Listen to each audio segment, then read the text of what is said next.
विकास नीमा नन्हाखेड़ा जबलपुर में 30 कक्ष का 10 करोड़ का, कुल मिलाकर 60 करोड़ के इनको भी हमने अलॉटमेंट लेटर दिए हैं। तो 3,500 करोड़ रुपए के निवेश प्रस्ताव प्राप्त हुए, जो अपने आप में एक रिकॉर्ड है। रीजनल टूरिज्म कॉन्क्लेव का आज समापन हुआ है, जहां मुख्यमंत्री मोहन यादव की मौजूदगी में 3500 करोड़ के एमओयू पर साइन हुए हैं और प्रतिनिधियों से साइन होने के बाद कहीं ना कहीं जिस तरह से अब ग्वालियर चंबल अंचल में पर्यटन की संभावनाएं बढ़ गई हैं, तो जिस तरह से व्यवसायियों के द्वारा एमओयू पर साइन होने के बाद अब जिस तरह बात की जाए तो होटल व्यवसायी हो या पर्यटन व्यवसायी हो, उनके साथ प्रतिनिधियों से बात करने के बाद अब जो संभावना है कहीं ना कहीं पर्यटन की एक बार फिर से बढ़ती हुई दिखाई दे रही है।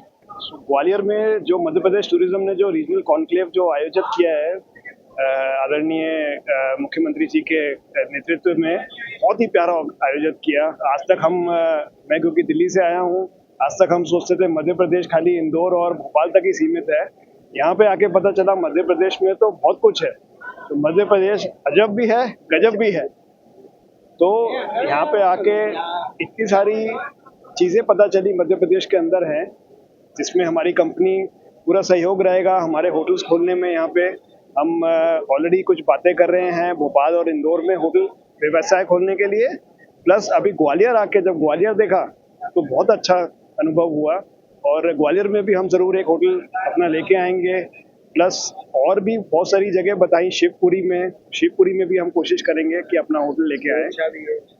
ओलछा भी है, बहुत सारी जगह। रीवा जैसे उभर के आया है। रीवा जैसे पहले किसी को ज्यादा पता नहीं था, बट रीवा भी एक बहुत ही अनुभव वाला शहर है, बहुत प्यारा शहर है। यहाँ पे वाइल्ड लाइफ भी है, यहाँ पे स्पिरिचुअल भी है, यहाँ पे हिस्टोरिकल भी है, सब कुछ है। कहते हैं कि सही बोलते हैं कि Madhya Pradesh is the heart of incredible India.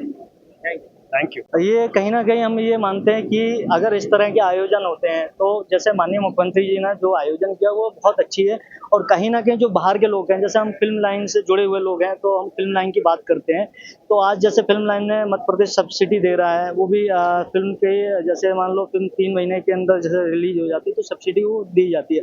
इस चीज़ को देखते हुए कहीं ना कहीं इंडस्ट्री के लोग आ रहे हैं। एक समय था जहाँ मध्य प्रदेश के अंदर महीने में या साल में 1 या 2 फिल्में आती थी। आज महीने के अंदर आप देख लो 1 या 2 फिल्में चल रही होंगी, चाहे वो ग्वालियर हो, चाहे भोपाल हो, चाहे इंदौर हो। कहीं ना कहीं मध्य प्रदेश के अंदर फिल्म चलती रहती है। इसका एक कारण है कि जैसे डायरेक्टर हैं, प्रोड्यूसर हैं, तो उन्हें कहीं ना कहीं शांति का वातावरण मिल रहा है, कहीं ना कहीं पूर्ण रूप से सुरक्षा व्यवस्था मिल रही है। तो वो एक बार जब मध्य प्रदेश में आते हैं तो उन्हें लगता है कि कहीं ना कहीं मध्य प्रदेश में मैं दोबारा से जाना चाहिए, कि मध्य प्रदेश में एक शांति का माहौल है, एक खुला हुआ प्लेटफॉर्म है जो फिल्मों के लिए तो बहुत अच्छे से काम हो रहा है।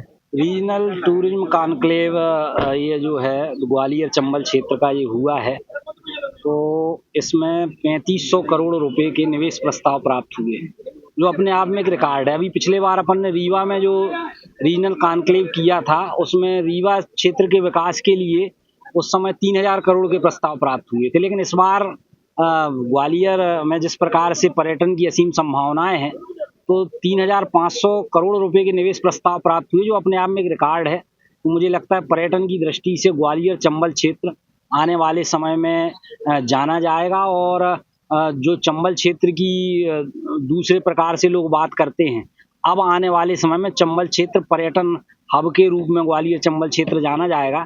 तो कुल मिला के यशस्वी मुख्यमंत्री डॉक्टर मोहन यादव जी के नेतृत्व में पर्यटन विभाग निरंतर मध्य प्रदेश पर्यटन के क्षेत्र में कैसे आगे बढ़े, हम लोग निरंतर काम कर रहे हैं, रचना योजना बना रहे हैं, और जल्दी ही बहुत सुखद परिणाम इसके आपको देखने को मिलेंगे।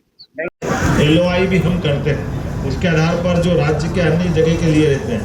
ऐसे में अरुण तिवारी गांधी सागर मंदसौर के लिए 25 कक्ष के साथ उनने अपने एक नए यूनिट का LOI किया है ना, letter of award.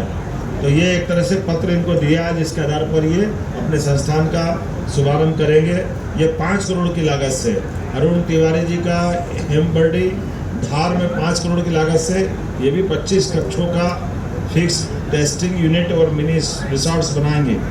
Yes Jain ji रहीमपुरा Burhanpur में 10 करोड़ का, बिजाना शाजापुर में 10 करोड़ का, अमित उपाध्याय जी विदिशा में 10 करोड़ का, संजय पाव गांधी सागर में 10 करोड़ का, विकास नीमा नन्हाखेड़ा जबलपुर में 30 कक्ष का 10 करोड़ का, कुल मिलाकर 60 करोड़ के इनको भी हमने अलॉटमेंट लेटर दिए हैं। ऐसी बहुत सारी उपलब्धियां यहाँ के लिए है। मैं मान के चलता हूँ आने वाले समय में राज्य सरकार अभी और भी बहुत सारे सेक्टर में काम करेगी, लेकिन आज का दिन तो 2 दिन के चलने वाले इस कॉन्क्लेव के समापन का, और ये जब मैं स्वदेश दर्शन योजना के माध्यम से फूलबाग क्षेत्र में लगभग 17 करोड़ की लागत से बेजाताल, मोती महल, संग्रहालय, गोपाल मंदिर, रानी लक्ष्मीबाई की समाधि, ऐसे कई प्रकार के साथ साथ द विंटेज कार टूर, बेजाताल इटालियन गार्डन का सौंदर्यीकरण, इस सब के लिए हमारे यहाँ के पर्यटकों को आकर्षित करने के लिए और ग्वालियर में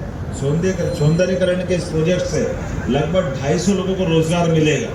राजा मानसिंह तोमर का मैंने उल्लेख कर ही दिया है। उनके विश्वविद्यालय के लिए 58.46 करोड़ की लागत से 2 अकादमिक भवन, बालक बालिका छात्रावास, सभागार भवन और आवासीय भवनों का निर्माण और अन्य विकास कार्य किए जाएंगे।